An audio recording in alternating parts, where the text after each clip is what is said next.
Hello and welcome to episode 17 of There's Still Time, the AFTN podcast. This is a Vancouver-based soccer podcast. It's a Vancouver soccer show that is not getting rid of its on-air talent. If you can call it talent.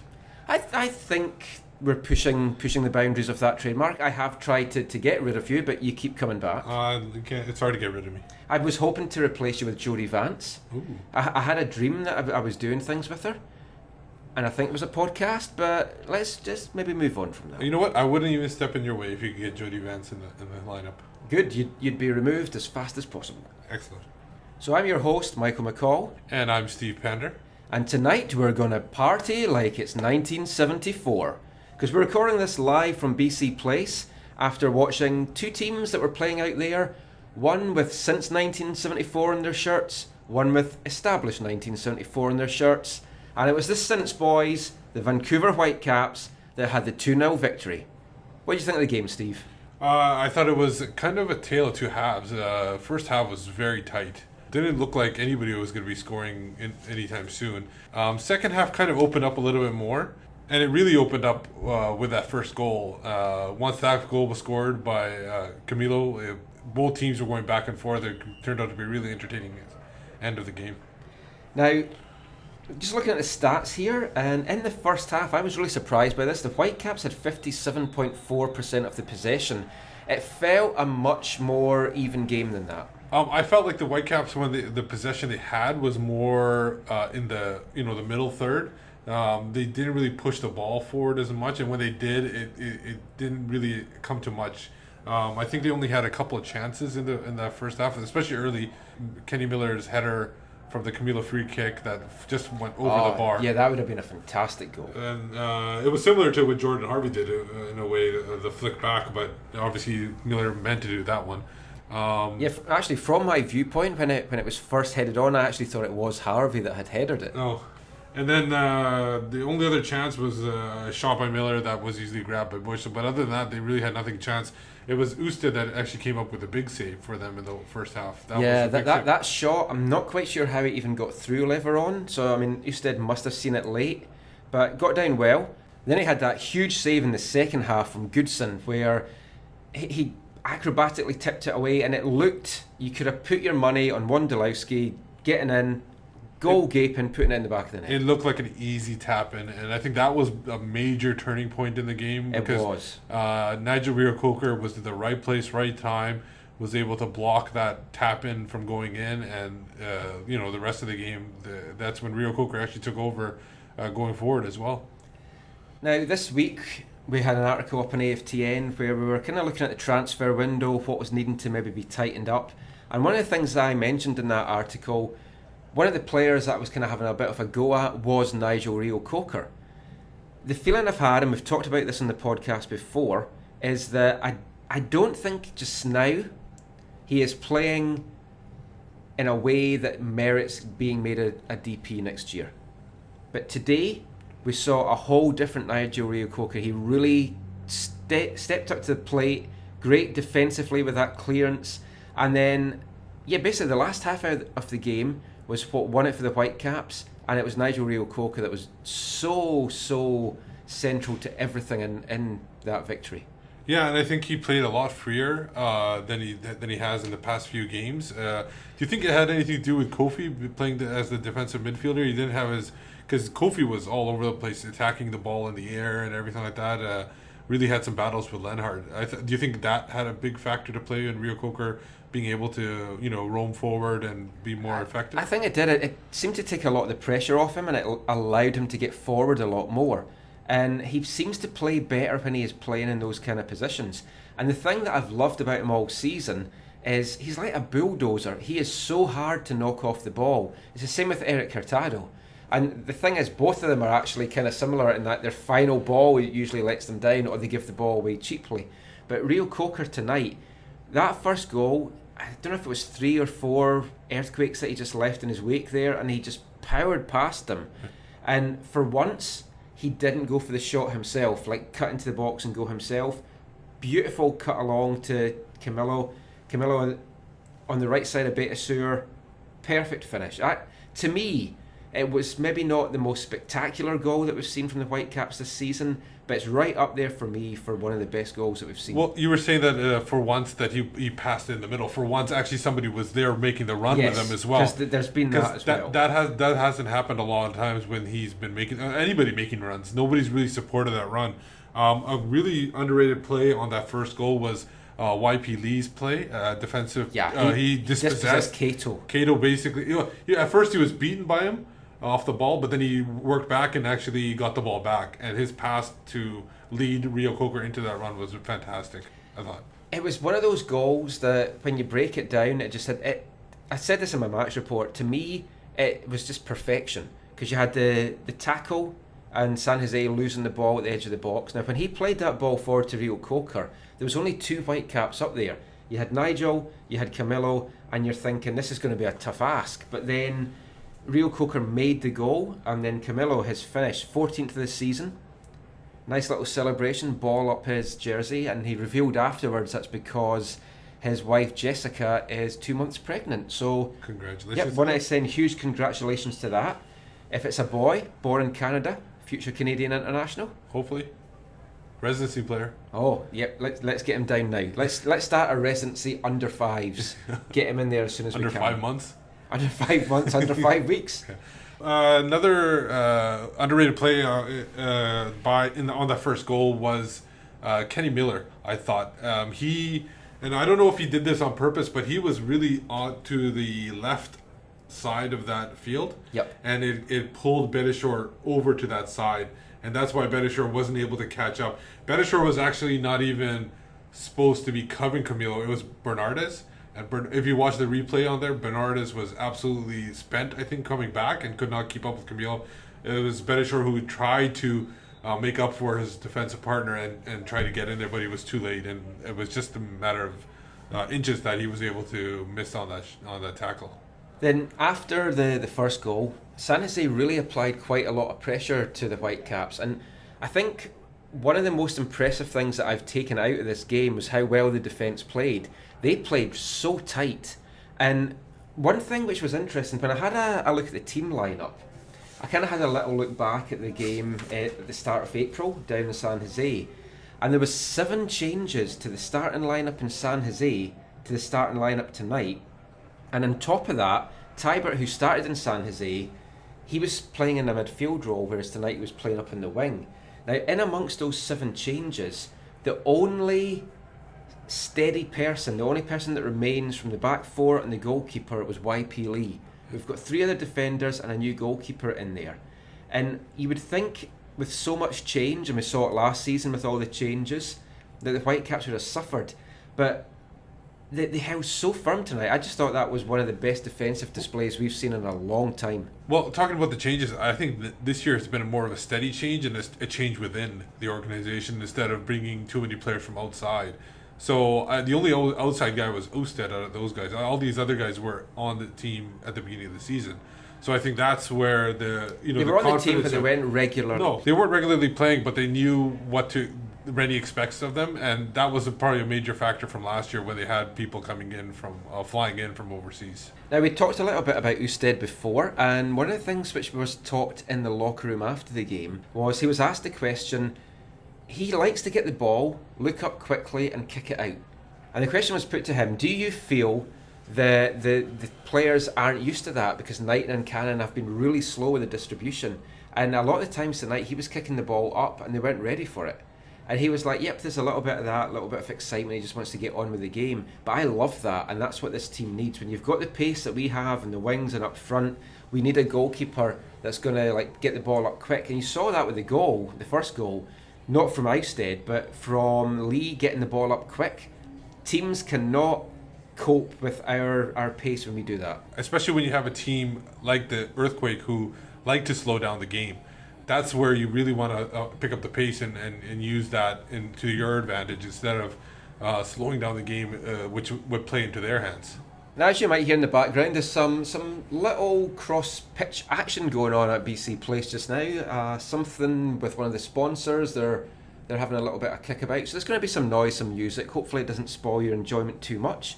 So while we wait for that to maybe die down a little bit, Let's have a listen to what some of the locker room reaction was, and we're going to hear from Martin Rennie, Nigel Reo-Coker, David Ousted. Here's what they had to say.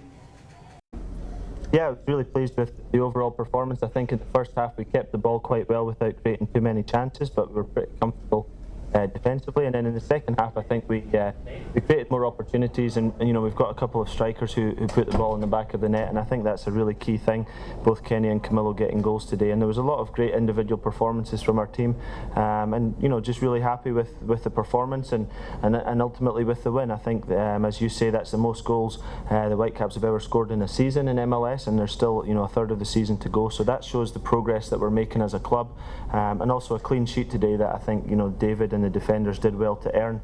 I thought that we did very well dealing with the long balls and the second balls, and restricted San Jose quite well there. So it was an excellent result, because obviously it's a tight division, and it gives us a little cushion at least over San Jose. Just take us through that dummy now. It was a great goal by Kenny. I'm just happy a teammate got on that, and we got the goal and we got the result. That's the main thing today, was getting the result, especially the past couple of weeks. The games we've played and how well we've played, and to play a team like San Jose, they're a strong team. They're one of the better teams in the league. They're not. Make no mistake, that wasn't an easy game. It was a very tough fought game. First half was very tight. But to come through that and get the result, and at home 2-0, it's a fantastic result for us. David, how did it feel your first time playing in front of the home fans? It was perfect, 2-0 win, and the fans made it a really good experience. They were loud and they were singing, so it was great. What is it that's made the difference this season between the goals coming now and not in the last 2 years so much? I think we play more forward this year, and we have more good players can find us, and this make it much easier. How important, Camilo, is this win, not just for the standings, but to snap a 3-game winless streak? Yes, this is our home. I think disappointed last game we lost to Philadelphia at home, but we know we are strong here, and when we play here we have to give everything on the field. So Camilo, you have a share of the league scoring lead again. What does that mean to you? It's very important, but I'm more happy because our team will win.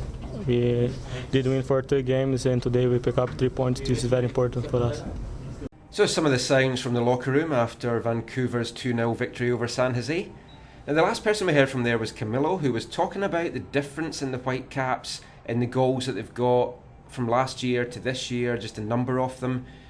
Interesting stat for you if you like your stats. The Whitecaps this season have scored more goals with a third of the season to go than they have in their 2 previous MLS seasons, and that the team's just firing on all cylinders just now. Yeah, and it's mostly because of the fact that the first season they weren't scoring at all. There was just two guys that were scoring most of their goals. Season. And it's more balanced scoring now.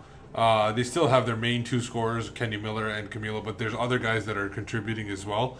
And as well, they haven't, compared to last season, they haven't hit that bump. Like this win especially was very important, because that broke that 3-game winless streak that they had going. If they had lost this one, this could have been like a mirror image of last year when they had started sliding in July and August. Oh, totally. It was something I was very aware of and very worried about, because once you start losing, and especially with how tight the division is just now, it goes bad so quickly, and we've seen that with Dallas. They're just falling out of the playoffs altogether, and you just can't see them finding a way back in now, so you're almost writing them off. Colorado, who no one thought would do anything this season, string some wins together, get a bit of confidence, get on a roll. They were sitting second before the Whitecaps knocked them off today. And that's the thing, it's just so tight just now that if the Whitecaps can get some good wins in the game against Colorado, which we'll talk about later, in LA that's coming up, we're going to be up or around the top of the table for a while. We lose both those games as an example, or we go on a bad run, we could fall out of the playoff places. Oh, very much so. But the thing is, the reason why I think they're picking up a lot of these wins this year and not dropping points for draws is those insurance goals. And that second goal was huge for them today. Yeah, you were really impressed with that. But the biggest part of that goal, I think, was the switch. Everybody's going to be talking about the Reo-Coker whiff, or was it a pass? I think he talked about that. after the game. It was a dummy. He meant it. Yeah, I'm sure. But it was the switch of play from Camilo to Tiber. Tiber killed the ball right on the spot. And Camilo was under pressure, too, when he made that switch. So it was really impressive there. And then Tiber finding Reo-Coker in the box there. Now, I think, what's your opinion? If he had made full contact, do you think it would have been a goal? I don't think so. I don't think so at all. And it totally caught San Jose by surprise because no one was expecting him to miss-hit it. And it left Miller, he was free. He was in acres of room. He had all the time in the world. But even so, you still have to have that experienced head on you to finish it. And we've seen it from so many of our strikers in the last 3 years. They just don't finish those chances. They take that extra touch. Yeah, they don't kill the game off, and then they get punished for it. Yeah. And after that second goal, the Whitecaps were so comfortable. You can't say they were comfortable up to the end because San Jose were pushing and they had a few scrambles in the box.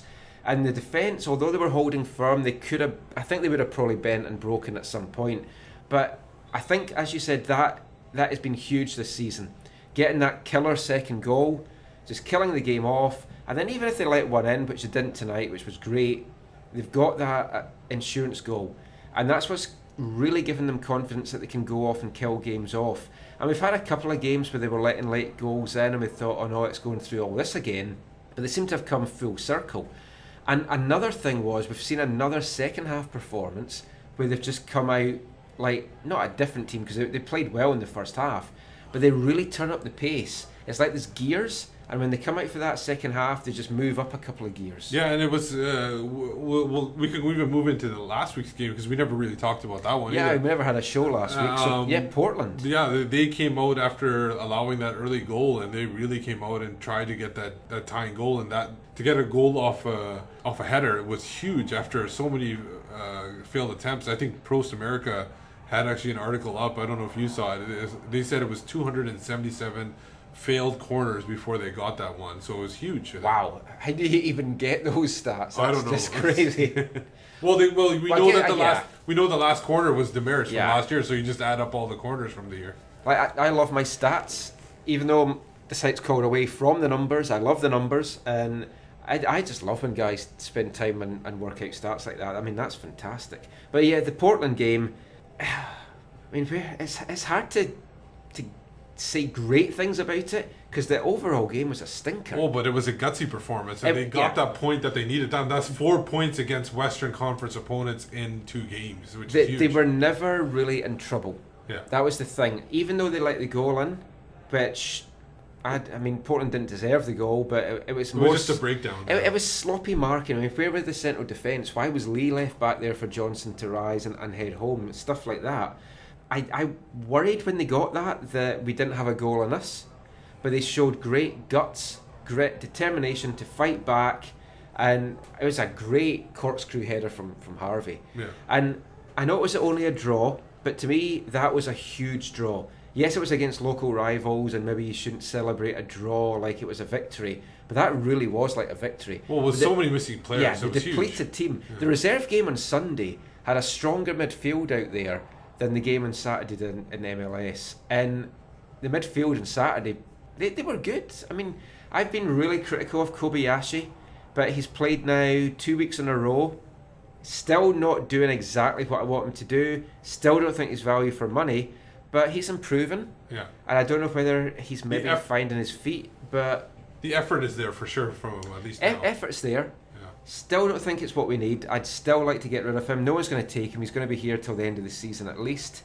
But you really can't see on that salary that he's going to get that extended. Well, they need to make some room for other positions and other players. So it's going to be hard unless he really picks it up in the final bit. It's going to be hard to bring him back. But that's a story for another day. Yeah, and I want him to do well. I don't want him to fail. And it's the same with Matix. I know I've gone on about trading him, but yeah, I want him to succeed as well, and it's just frustrating that the guys aren't. And you've got Matix, and he's injured just now. It's going to be even harder, I think, now for him to try and get back in the team, because when Manny's come on, he's done well. And Tommy Heinemann, last thing I kind of want to talk about round about this kind of topic is Tommy Heinemann. Came on late today to let Kenny Miller get off, and he got a few minutes. He looked good. He was hard to push off the ball. Banging the goals in the reserve league. another 2 goals against Portland on Sunday. How do we get this guy minutes? I think at this point it's going to be impossible to get him minutes, especially the way they're going right now. But I think coming off the bench, if he can maybe give him more opportunity, he needs more than somebody 6-7 minutes. Yeah, and who knows, with Kenny Miller now going off to Scotland going off to England for that Scotland game against England, there could be an opportunity for him next week, depending on how many minutes Kenny Miller plays. Yeah, now we'd hoped to catch up with Kenny after the game. I had all my questions ready, wanted to ask him about the big Scotland-England battle, but unfortunately he had to rush to the airport. They've got some quotes from him which will be up on AFTN. Nathan spoke to him, got some quotes from that. I'm not sure if that was maybe why he was taking off early, so he could just get to the airport a little bit earlier. But it's a huge game next week. Kenny's going over. It means so much to him. I spoke to him about it before. I would have put some of those quotes in, but I managed to delete the whole audio without using it. Fantastic job. And the Damien Bat audio, but thankfully I don't need that anymore because he's gone.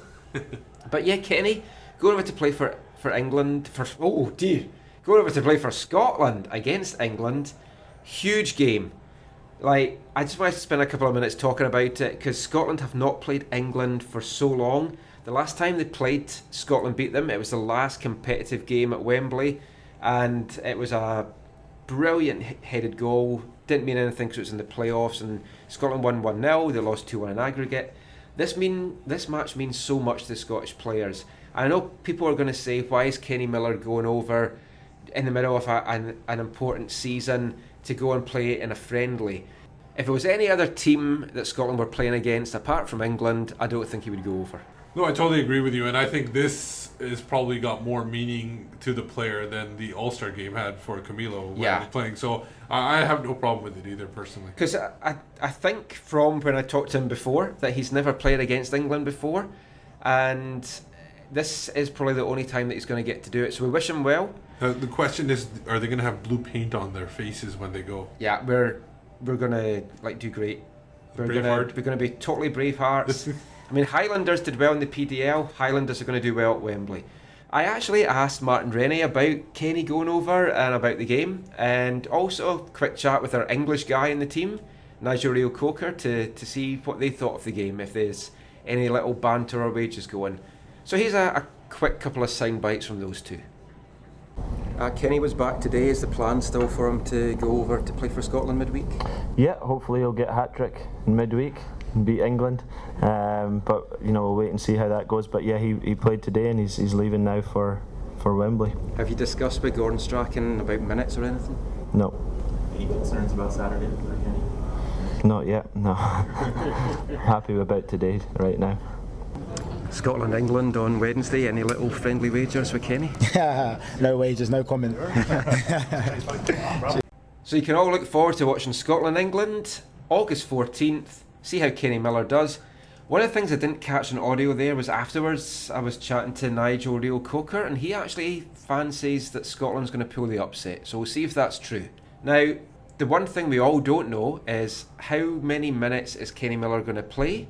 And is it going to affect him for playing against Colorado on Saturday? Will he even be there? Well, and it'll be a huge game, so hopefully he is available for, at least, if not for a full 90, for at least part of the game, because Colorado, right now we've overtaken them in second place, but they do have that game on Sunday against Chivas, which we will know what the result is by the time the podcast comes out. Go Chivas. So it could be either second or third place, but then you got, I think LA's playing tomorrow too. Yeah, they're playing FC Dallas. So right now we're in second place, but that could change by the end of the weekend easily. Now, Colorado have certainly surprised me. I just did not think with the team that they had, it was meant to be, or everyone thought it was meant to be, just a rebuilding year for them, and they weren't maybe going to be challenging. But they've done really, really well.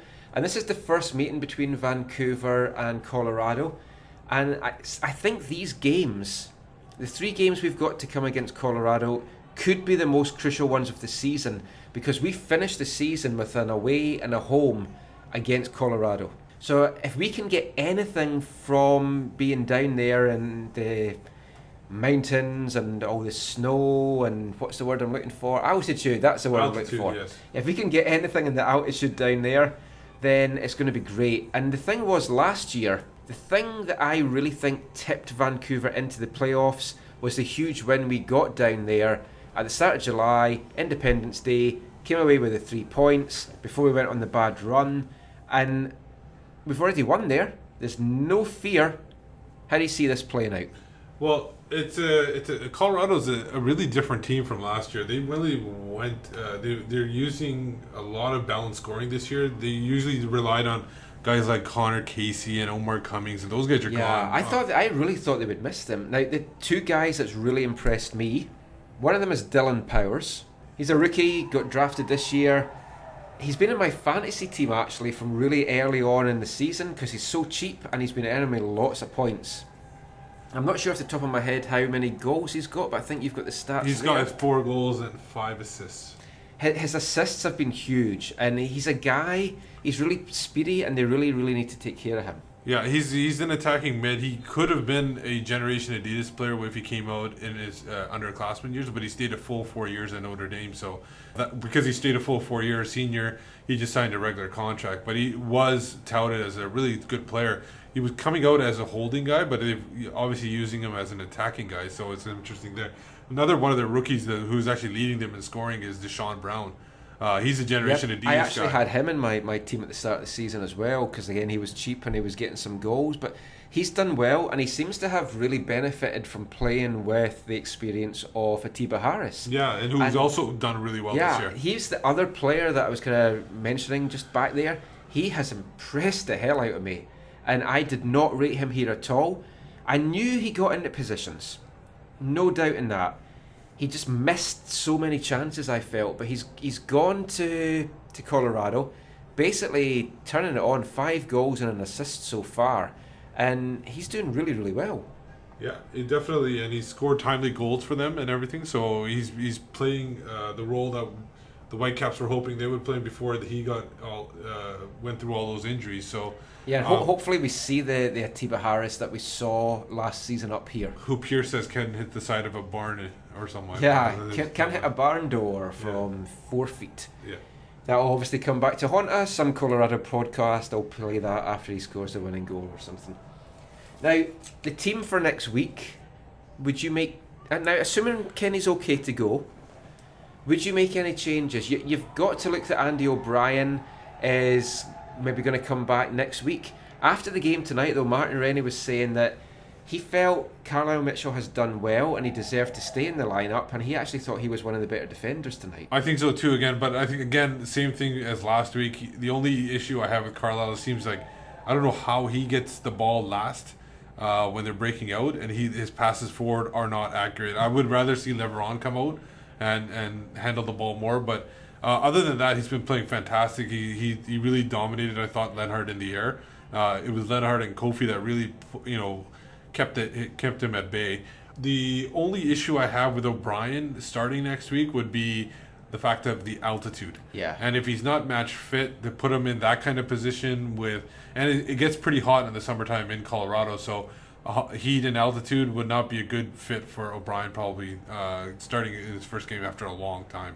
I've heard some murmurs that the Whitecaps are desperately trying to line up a reserve friendly against a university side to try and get Jay DeMerit and Andy O'Brien some game time. Because Jay DeMerit was basically saying he's close to being ready to go. He just needs to work on his sharpness when people are running at him, and he hasn't got that. Although, to be fair, he never really had that to start with, I don't think. He's better in the air than people running at him on the deck. That's for sure. And I think if they can get that friendly going against, like they said, NCAA team, or did they say American? Well, I'd heard because it could be SFU. Yep, heard it could possibly be an American team, but... Then it could be University of Washington. They played them last year as well, so that is hopefully a chance for them to beat them, unlike last year when they drew them in that friendly, which was really disappointing game. Yep, so we'll keep our eyes peeled for that. I don't think I'll probably be able to make that if it's during the week and during the day, but we'll see. We'll have someone there. We'll get some reports up on AFTN about it. Now, the Colorado game, would you be happy with a draw from that, or do you think those are the kind of games who, I don't want to say the weaker ones in the West because they're doing so well, they are, in my mind, still one of the weaker teams. Do you think this is the kind of games, with it being so tight, that the Whitecaps have to take 3 points from? It's a vital one, I think, especially with they're having 2 games in Colorado and the one game in BC Place against them this year. Yeah, home closer, the very last game of the season. So this will be vital for them to at least get the first, because if they can get 6 points out of the 9 against them, that would be better. And while they have been playing well, a lot of their play has been based on a little bit of luck, which every team needs, obviously. And obviously their goalkeeper, who has played really well and came out of nowhere to be a starter there as well. So let's just end the show. Let's get a quick prediction for you. How do you think it's going to go? I'm thinking a draw. I'm thinking 1-1, or maybe even a 2-1 Caps victory. I'm in such a positive mood. Told you I'm going to party like it's 1974. I think I was probably 5-6 in 1974. So obviously I used to party a lot with ice cream and jelly. Excellent. You can kind of tell that now. So, that's it for another show, episode 17 in the can. Thanks for listening as always. Steve, tell people where they can find you online. You can find me on Twitter at WhitecapsBeat. And also I write for Prost America and AFTN. And also visit our AFTN Facebook page if you ever need updates. And if you want to find me online, you can usually find me Googling pictures of Kaylee Cuoco from Big Bang Theory. But if you want to kind of see stuff that we've written, you can get AFTN on aftn.ca. Follow me on Twitter at AFTN Canada. And if you want to chat about the show, any suggestions, anything you'd like to see, we do plan to bring back some of our features that we had earlier in the podcasts, like our bucket lists and our other things that we kind of do and then forget about. But if there's anything else you want to see, drop us an email at aftncanada@hotmail.com. We're also planning to have some more roundtables coming up soon with some very special guests and some familiar faces, well, you won't see them, but some familiar faces and voices that you'll know from just Whitecaps related stuff. So stay tuned for that, we'll have those coming up soon. Hopefully we'll get another podcast up before the LA game, if not we'll have an LA post-game podcast. But it's another 3 points in the bag, the Whitecaps are doing well, up to second, everything's going peachy.